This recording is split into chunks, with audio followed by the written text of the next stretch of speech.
Hello and welcome to Technically Speaking, a podcast where scientists and engineers come together to chat about a common interest, share knowledge and satisfy some curiosity.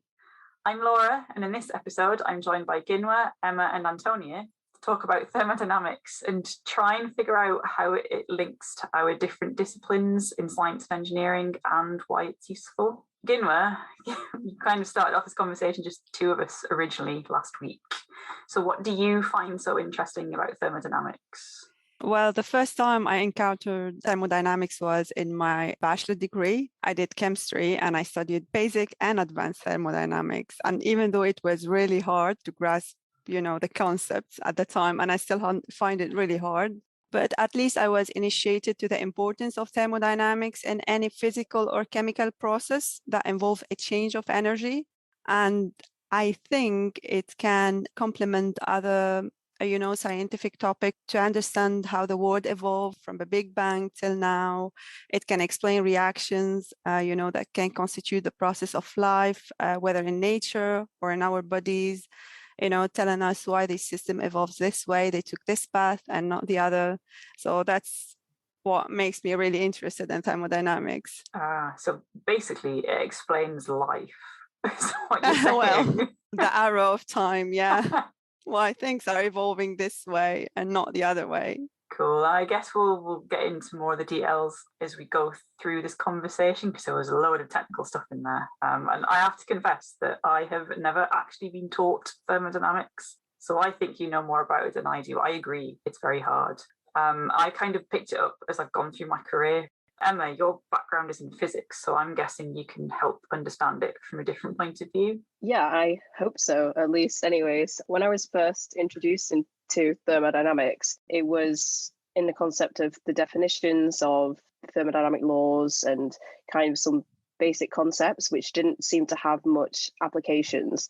But then in later study, we looked at it from a statistical mechanics background, and that kind of just flipped a lot of switches to me to how things are actually important and how entropy.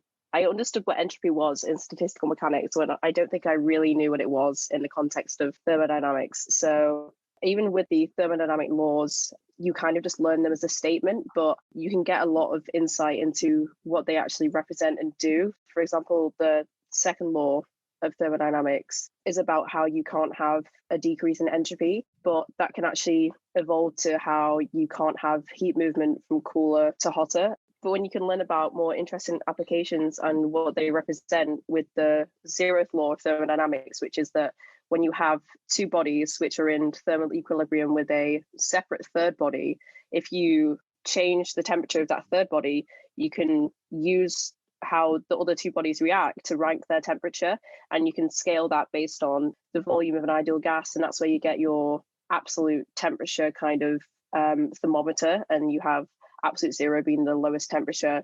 It allows you to kind of rank bodies by temperature, which is essentially what we do with thermometers. So to understand the basic laws of thermodynamics, you study something even harder with statistics to get the inverted commas basics down. Yeah, in the basics, it's a lot of seeing an equation you've never seen before and then trying to make sense of it. And I feel like the sense sometimes comes with the harder stuff, because you understand some hard stuff and then it makes it look easy, even though it's still a difficult concept to grasp. I feel like it makes it a lot nicer when you can go back to some more simple stuff and you have a reason to why it's important. Because you've got your head around, or start to get your head around that more difficult thing. I suppose it makes the stuff that at first seemed hard seem a bit easier. It's kind of my understanding of trying to teach myself some of this stuff. Antonia, your background's different again, so tell us something that you know or that you find interesting, or how you got into thermodynamics. I studied chemical engineering, so thermodynamics has to have an application, but for the first 2 years of my undergrad, it did not have much of an application. So how Emma was talking about the laws of thermodynamics, I was like, okay, that exists. I don't know how to use that yet, but it exists. And we had to learn all these concepts to get to the point of, this is how a basic engine works, the basics of how a gas turbine cycle works, and how refrigerators work. I guess that relates back to how now the UK is looking at heat pumps. to help decarbonize heat through basically changing from our gas boiler system to kind of reverse air conditioners. Thermodynamics is basically about moving heat around, is what that word literally means. And that's what you're talking about with air conditioners and heat pumps. They move heat from one location to another. I remember reading about this a while ago when I was trying to get my head around thermodynamics. Near the start of this textbook, after it talked about the crazy stuff that happened when they were trying to figure out thermometers, as Emma mentioned, this is how refrigerators work, which again is about moving heat around. And because we have refrigerators, that meant that cities could expand because you could be further away from food, because now food would last longer because it's refrigerated. So thermodynamics had this very profound effect on how people lived and where they lived, which I think is quite a powerful statement. That suggests that we should look into how thermodynamics works in a bit more detail. So I'm guessing that someone here can explain in more detail how a refrigerator actually works beyond it just moves heat around. All right, let's give it a go.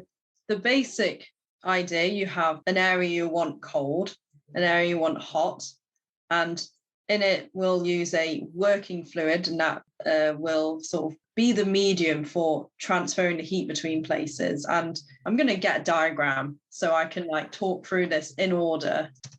Antonia goes to get a diagram from the internet. Whatever she finds, we will share as a link for this episode. I hope it's a good one. Otherwise, this explanation will be really bad. I know that refrigerators have compressors. My freezer is not a particularly expensive one. You can hear the compressor kicking in. It's quite loud. And there's what's the best way of describing it? I want to say it's like a radiator, like a network of pipes on the back. Like a coil. It is a radiator. You know, the back of your fridge, there's a black finned metal, and that's where it lets out all the heat because you've got, now I need to remember which way around this is.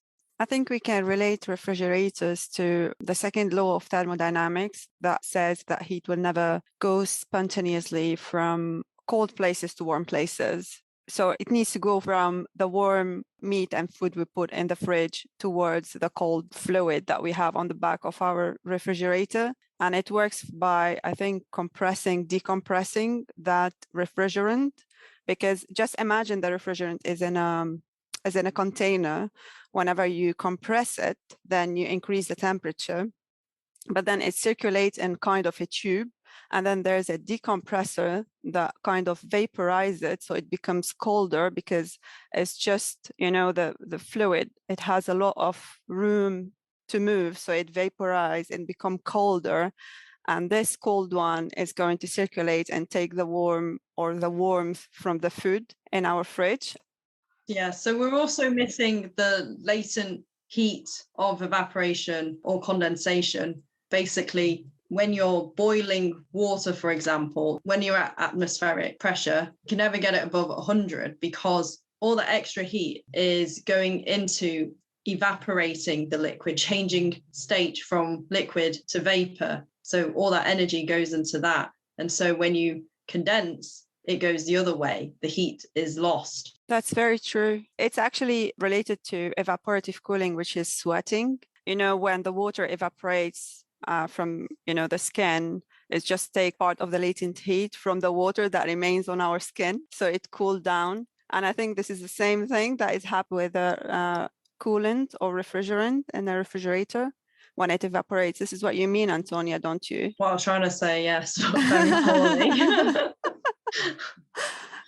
So you're saying that the substance that's in the cooling loop, because it's either a liquid or a gas, depending on where it is, when it's in the part of the loop that's inside the refrigeration chamber, then it's being turned into a gas because it's taking heat out of that chamber.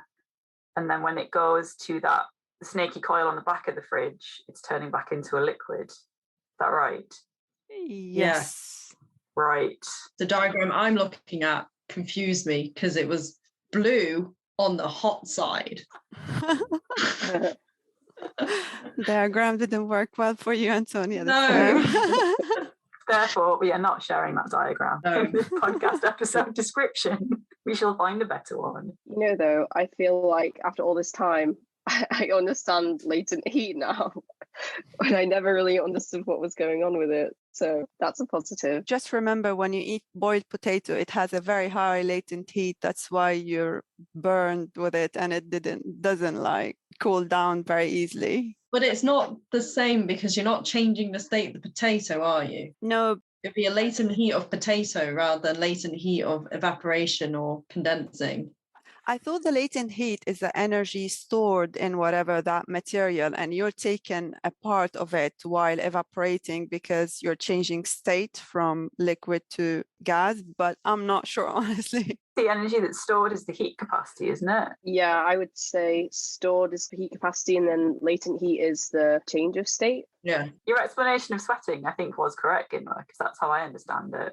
But I think for a potato being hot, because you're right, certain foods do feel hotter when they've been heated for the same amount of time. Yeah, let's check latent heat. This is not where I expected this conversation to go, talking about the latent heat of potatoes, but it's quite entertaining. Thermodynamics of food is the most important part of this. Of course, and you know what order to eat things in, so you don't burn your mouth. Oh. You need to rank the specific heat capacity of different food items so you know which way to eat it. But wouldn't we just look at the surface area instead? Which has more of an effect? The surface area, like broccoli, if you look at the stem versus the floret. Broccoli's not all that hot anyway, though, regardless of which part of it you look at. From what I remember trying to eat it, I feel like we're getting a bit off topic. Very much off topic. And please, the latent heat, you were right, Emma. It's the heat required to evaporate to change phase. I think we might circle back to this if we start talking about some chemistry. In Ghinwa, you talked about thermodynamics in your sort of chemistry background. So do you want to take us through some of that chemistry stuff that you know? Yeah, so the way I understand thermodynamics as a chemist is when I talk about Gibbs free energy and how likely the reaction is happening or how spontaneous or not spontaneous it is. And I really like the Gibbs energy kind of concept because it includes all the other state functions like the enthalpy, the entropy, and also the temperature and the pressure. Without going into, details of equations, we always tend as chemists to calculate the Gibbs free energy just to know if the reaction is spontaneous or not. So we were talking about entropy always goes in a particular direction, but then that suggests that everything is just trying to become more random, like everything's losing its structure and all the atoms are just spreading out into this soup of nothingness. But that doesn't always happen because you get things spontaneously ordering in nature. Isn't that to do with the Gibbs free energy? It's a complex topic to discuss, but from my understanding of the Gibbs free energy, you have a competing factors of the enthalpy, which is the heat in whatever system you have, and you have then the temperature and the entropy. So the higher the temperature and the higher the entropy, the more the system is spontaneous and the more the Gibbs energy is negative. But also if the system has a lot of enthalpy, which is like the heat content in the system, then this would outweigh the entropy and then the Gibbs free energy will become positive. So the Gibbs free energy is essentially the change in enthalpy minus the change in entropy at a particular temperature, right? Yes. And that's why you're talking about it being positive or negative, because it's the difference between the two.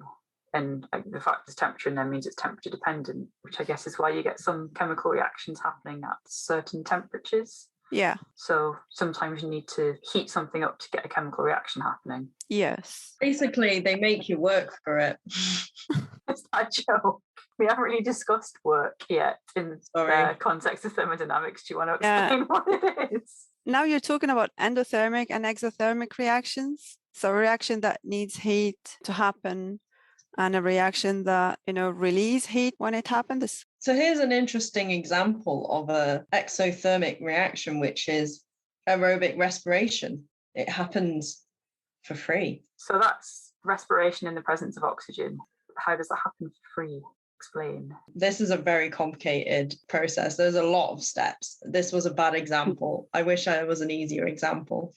Okay. So far your contribution to this is looking up things that aren't very useful. Pretty much. But you're keeping us all on track though. You're letting us know when we're saying something utterly stupid, I think, which I think is going to happen quite a lot. Because as we're saying, this is quite a difficult topic to get your head around. Yeah, I have an example that explains this balance between the heat supplied to the system and the entropy and the temperature, which is, I think, we all use on our daily life. It's boiling eggs. The conversion of liquid egg to a solid egg while boiling it, you can explain it thermodynamically, because the major component of the egg white is a protein, and I cannot say the name of it because I cannot spell it. But then it is held in a compact and ordered and structured kind of way. And this structure is held by hydrogen bonds. But then to break these bonds, actually, we supply heat, yeah? So that's why we put it on the hub with water. And then when we supply heat, we are increasing the enthalpy. So if enthalpy is positive, then delta G is positive, then the process is not spontaneous, then we can reverse it. However, at a temperature above the boiling point of water, which is 100 degrees, the term T times delta S, which is the entropy times the temperature, outweigh delta H, and delta G then become negative. And therefore, the egg is boiled, and you can never reverse the process from boiled egg to just, white loose egg. Okay, so that's because of the way the entropy, that delta S term, changed. Yes, because it seems that at high temperature, above 100 degrees, you are breaking these H bonding and you are increasing the randomness of the egg white protein. And therefore, delta S is increasing and the temperature is high. Therefore, this term from the Gibbs free energy is higher than the heat supply to the system. Gibbs energy then is negative, and therefore this process becomes spontaneous and irreversible. Okay, that's quite a good real life explanation of why Gibbs free energy is so useful to understand, I think. We're back to food again as well, which I like. Don't cook your eggs if you don't want cooked eggs. This is going to take another really weird turn, so I'm going to change the topic. So much for keeping us on track. How this podcast goes, it's always a bit, I was going to say a bit random, that's a terrible pun. Bit full of entropy. Oh, yeah. So I'm going to change topic. We like film references or movie references in this podcast, and in the Avengers, Captain America has a shield that absorbs all vibration.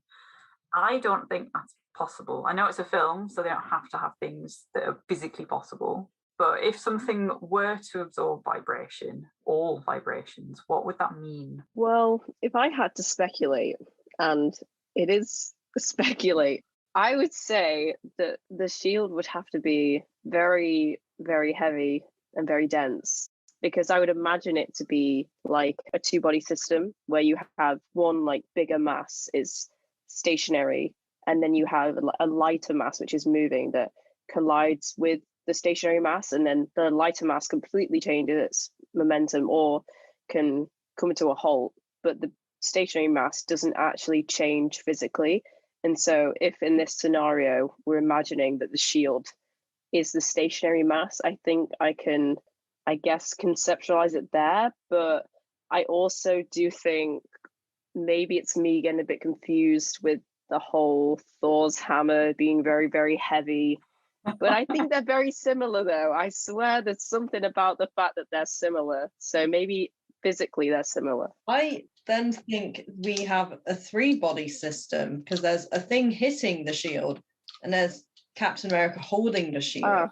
So is Captain America the more dirty, or is he better at absorbing it? Is Captain America absorbing all of the momentum, or is the shield absorbing it? But the shield is. Yeah, the shield is. So as long as the person holding it is strong enough to hold it up, yeah, they don't have to also withstand the force of something hitting it. That's what the shield does. So Captain America's just a stand in that case. He could be an inanimate object. It wouldn't matter. It doesn't have to be a person. I think it helps that he's a superhero, though. It does. Maybe him and the shield form one system, and they are the big mass. They're under the unstoppable force. Yeah.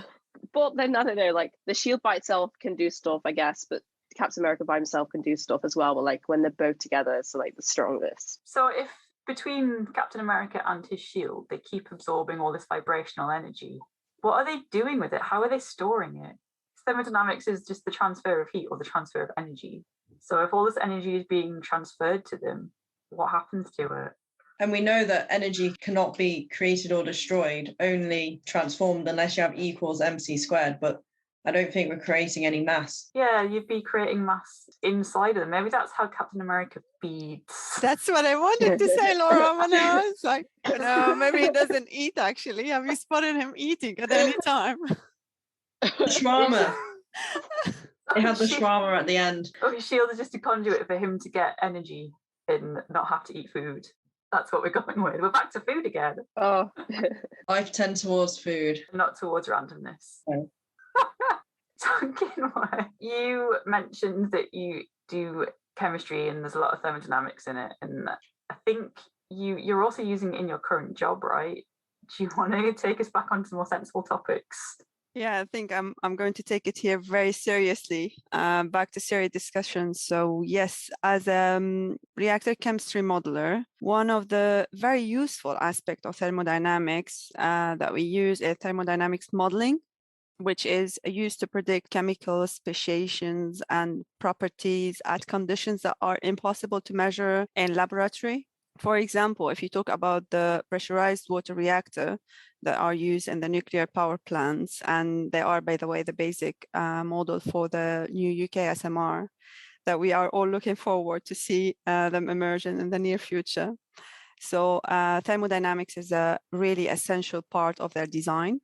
So the PWR operate in very special conditions.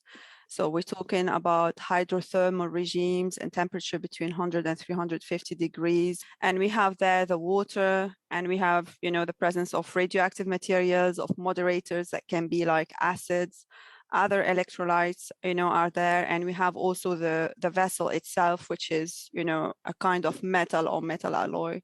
So we are expecting a lot of reactions that may be happening in the reactor.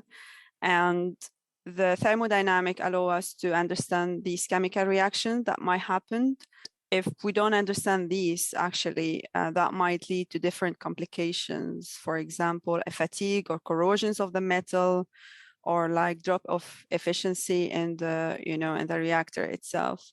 So with the thermodynamic, we can infer from reactions happening at, let's say, standard conditions or laboratory conditions, and then extrapolate them to predict conditions and thermodynamics entry at higher temperature.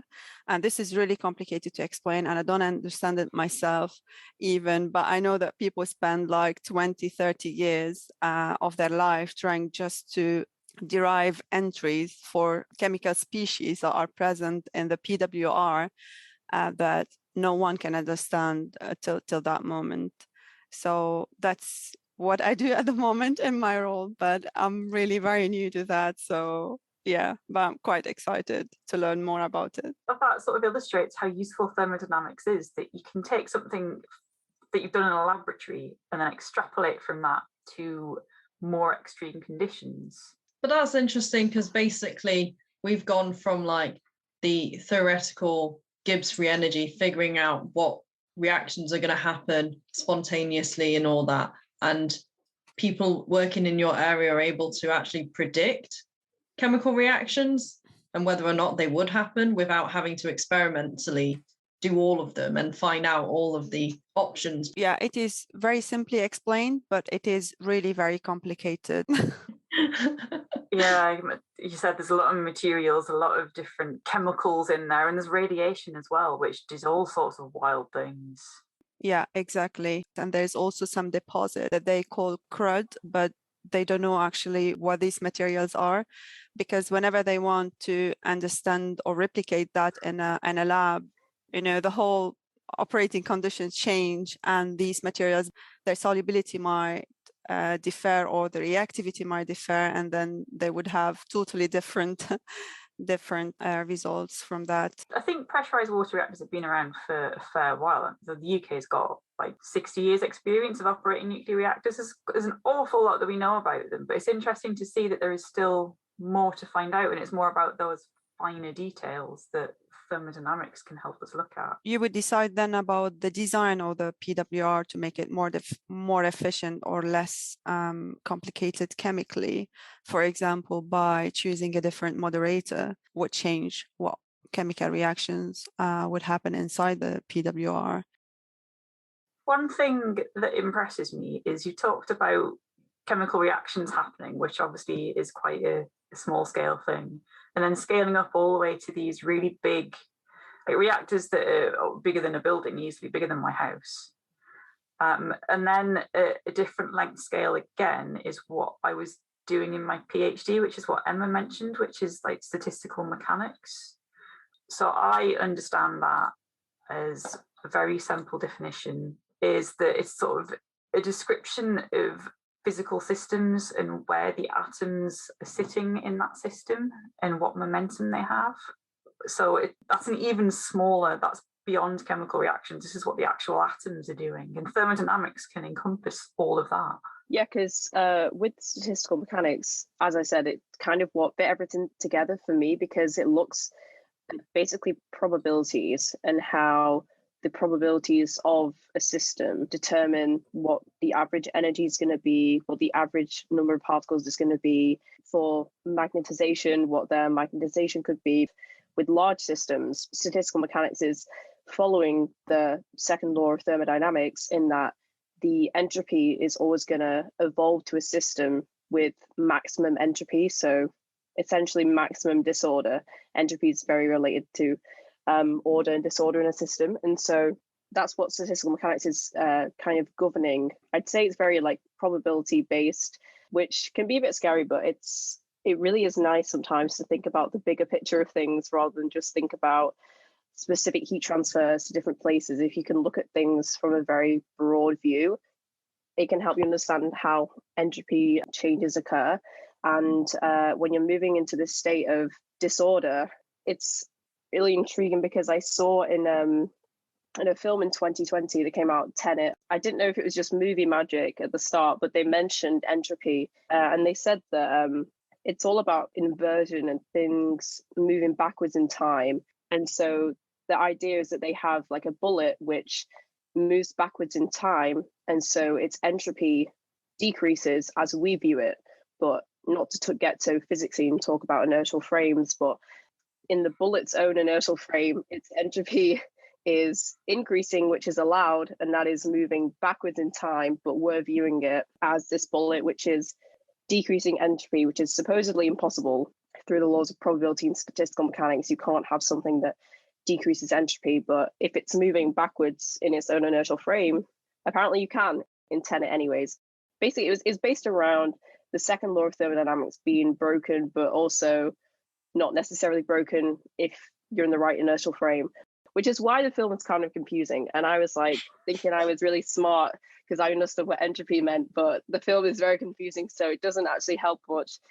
But it's just about how important changes to physics, such as how the second law of thermodynamics being broken, is it even possible that could lead to inversion and people moving backwards in time? Because I was like, I don't even know, because entropy is such a huge kind of concept. I don't know if entropy could decrease if it would lead to people moving backwards in time, but maybe Tenet is what we need to base our textbooks on in the future. Yeah, see, and I was trying to read up on statistical mechanics in preparation for this episode. I came across a textbook that's online from Stanford University, I think, and they mentioned this, and they said that the second law of thermodynamics, entropy can only go in a certain direction. It's only really theoretical, and it's not really a law so much as a definition. And you're right, it depends on your reference point. So because we're used to time moving a certain way, an example could be that if I break the window that I'm sitting next to, that window isn't spontaneously going to put itself back together. And I understand that intuitively.